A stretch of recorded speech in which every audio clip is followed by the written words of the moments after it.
Hi, good morning guys. Kagigising ko lang and time check 8:50 a.m.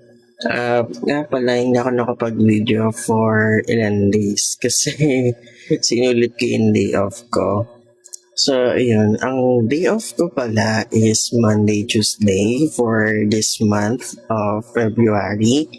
And back sa March, babalik na siya ng Saturday at Sunday. So, later, may pasok na ulit and good thing is mag-onsite ako mamayang gabi.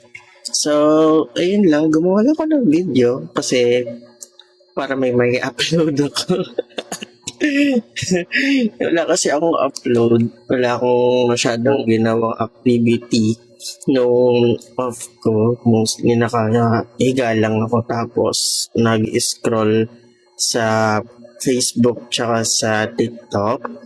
And tumitingin din ako ng pwedeng puntahan sa susunod na day off ko na mapagpupuntripan.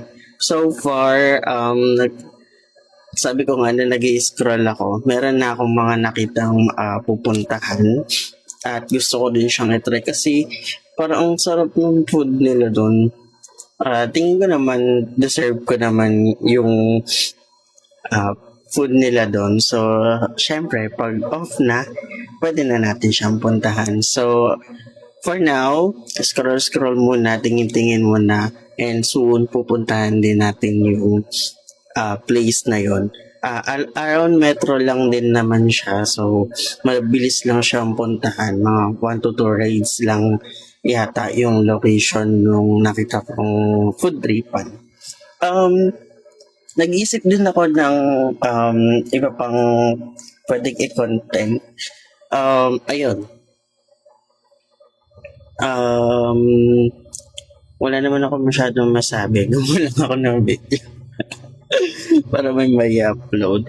And thank you nga po pala sa mga nag-like, nag-follow, nag-share ng aking video sa YouTube channel, sa TikTok ko din at sa aking Facebook. Maraming salamat po. Sabi nga nila, hanggat may isang naniniwala sa'yo or isang nanonood sa'yo, magpatuloy lang. So, yun ang gagawin ko. Hanggat may isang taong naniniwala sa akin, hanggat may isang taong nanonood, nag-like at nag-share, pagpapatuloy lang natin yung paggawa ng video.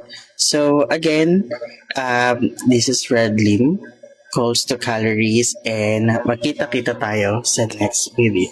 Bye-bye!